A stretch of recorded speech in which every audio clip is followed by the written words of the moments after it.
আমার প্রাইভেট পার্টে মরিচের পাউডার দিয়েছে।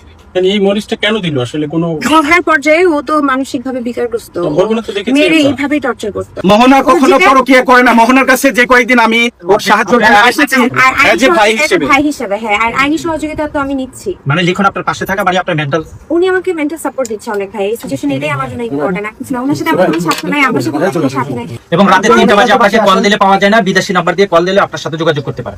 আমি ওকে ব্লক করে রেখেছি, এজন্য আমাকে কল দিয়ে পায় না। আর আমি কোনো ধরনের এটা যদি প্রুফ করতে পারে তাহলে আমি আপনাদেরকে বলে নিলাম যে ও আমাকে এখন অনেক মিথ্যা ব্লেম, মিথ্যা এলিগেশন, মুখ চামড়ার মুখ বলতেই পারে, বাট ওকে প্রুফ করতে বলবেন যে আমি ধরনের কিছু করছি। মরিচটা দেওয়ার কারণটা কি এটা ক্লিয়ার একটু আমাদের? ঝগড়ার এক পর্যায়ে মরিচ দিয়েছে। মনে হয় আপনি নিজেও নাকি মাদকের সাথে যুক্ত আছেন।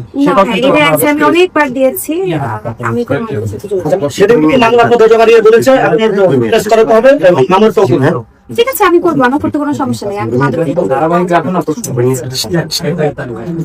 আচ্ছা, একটা কথা, আমি জানি না কে ইন্টারভিউ নিয়েছে ও হচ্ছে খুব প্রাউডলি বলতেছে আমি মাদকের ইয়েতে উজ্জ্বল নক্ষত্র। আপনাদের সামনে এই ধরনের কথা কিভাবে একটা মানুষ বলতে পারে? মানে মাদক নিয়ে ব্র্যান্ড প্রমোশন করতেছে, মাদক নিয়ে খুব ওপেনলি কথা বলতেছে আমি নাইট ক্লাবে যাই, মেয়েদেরকে নিয়ে যাই। এগুলো শোনার পরেও কি আপনারা মামুনের পক্ষে কথা বলবেন? বা অনেক কন্টেন্ট ক্রিয়েটার আছে, ধরেন আমি দেখলাম, মানে অনেক বলতে হাতে গোনা 2-3 জন, যে একজন রেপিস্ট, ওই টাইপের ছেলেরাই মামুনকে কিছুদিন আগে রেপ মামলায় ছিল, ইমরান কি জানি নাম, আচ্ছা, ও বলতেছে আমি মামুনের সাপোর্টে।